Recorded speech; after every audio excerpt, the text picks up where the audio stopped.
It will be the final elimination final on Saturday night at the Gabba in a rematch of the preliminary final of last year that took the Brisbane Lions to the grand final as they once again face the Carlton Football Club with everything on the line.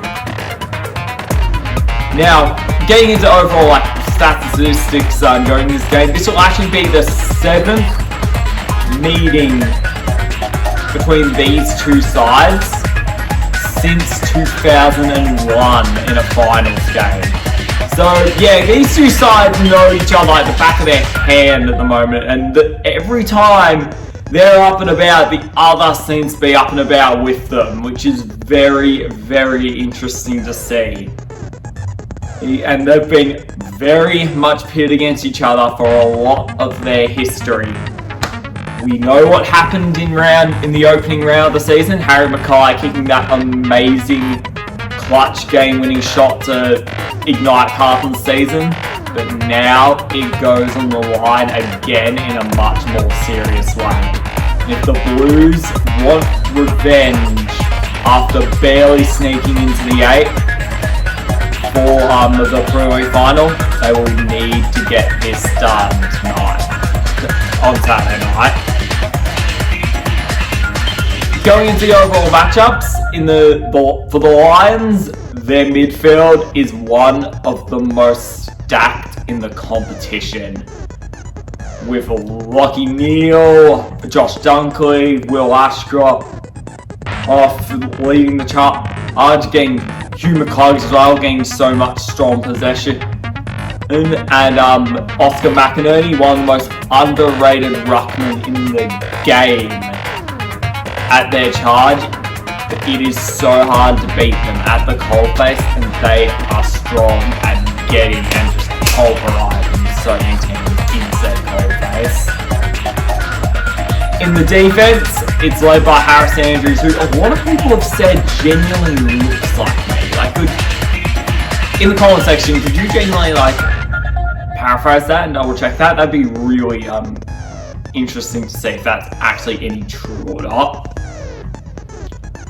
Along with Brendan Starcevich, they'll get Jack Payne back, who is a massive in, and Dane Zorko, who's had that strong elite veteran for the Lions, who has had a strong year rebounding off defense. And for their forward line, they still have their two tall forwards in Joe Danaher and Eric Hipwood, along with Charlie Cameron, and the ever-elusive newcomer in Kyle Lohman leading the small forward charge. Overall, Brisbane's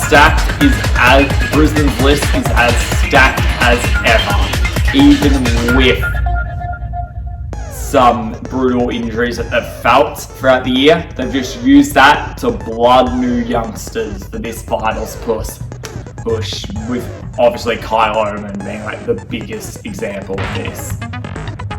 For Carlton, it's actually quite hard to gauge what their team is going to actually look like, considering they've got such an injury cloud over them.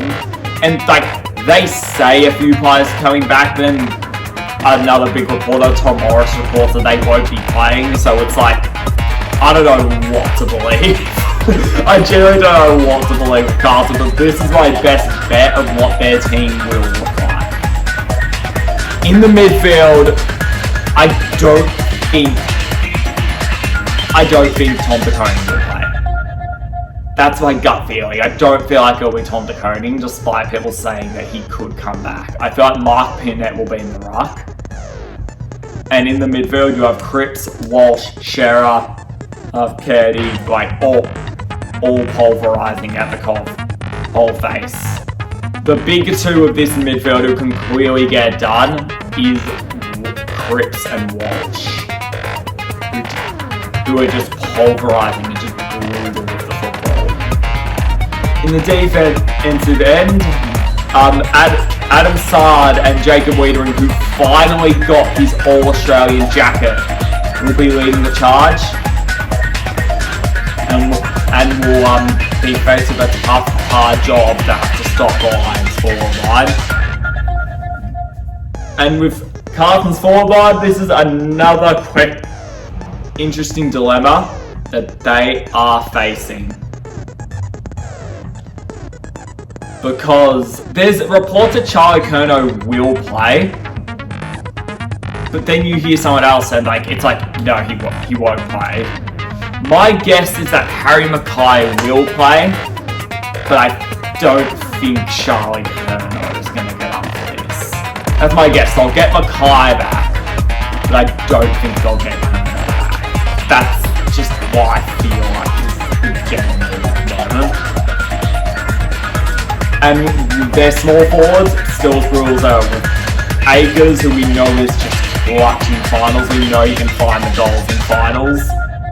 Owies, Kemp, Jesse Motlop, just all threats in the small forward department. But Carlton is making a massive risk. One thing we know will be happening is Sam Doherty will be playing only 25 weeks from tearing his ACL at this same ground.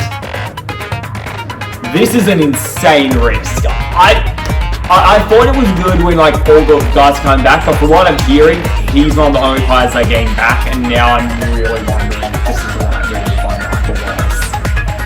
Since spoiler, I don't think they're likely to win this game anyway, so I don't know why he's potentially risking ending Dockie's career of this. It's a good story, I know, and it's definitely adds some intrigue to this game. But dear God, this is like betting 500 at the casino table at the roulette table at Crown. It's like, oh God, what are you doing? This could end horribly. So yeah, overall in the midfield department, both teams have very strong elite midfield, but what I feel like could be massive for the Lions is people don't talk about Oscar McInerney enough. He's one of the most underrated ruckmen in the game. He's top 5 most underrated players in the game. I genuinely would have him on my team in the draft. And I reckon he'll have the strength to be able to get rid of and bully ball Mark Piernet in this game unless Tom DeConey plays. That's a clearly different story, but from what I'm predicting, it'll be Piernet, and because of that, I feel like he just gives the Lions more advantages to be able to get the ball at the midfield, and because of that, they'll win the midfield battle. For Carlton's defense, the Brisbane's forward line, whilst the Carlton defenders are strong, and I think they can do a good job at 100%, they're going to do a good job at harassing Eric Hipwood, and we don't know what Joe Danaher will bring. He's a grab box. I can't predict what Joe Danaher will do. He could either kick 0 or he could kick 5. There's no in between with him. I'm worried about the small forwards. In particular, I thought Kyle Loman could be someone who absolutely crashes through the Carlton defense and really makes them panic here, especially with some of the players they have missing.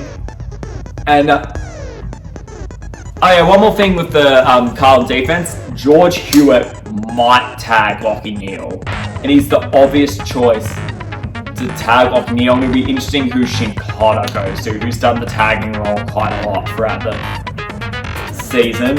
And if Carlton's any chance of winning, nullifying the 2-time Brownlow medalist is a massive way of doing it. And finally, for Brisbane's defense, the Carlton's forward line,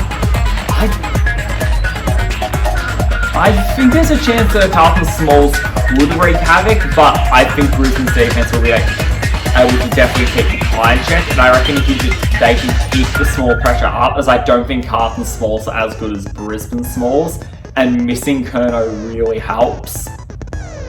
I think Brisbane's defense might just overpower them and be able to stop them from scoring easy shots. So yeah, on paper, it's not good looking for Carlton fans. I've got Brisbane winning by 30. It would have to go really wrong for the Lions to lose this game and not advance to a semi-final when I look at the matchups.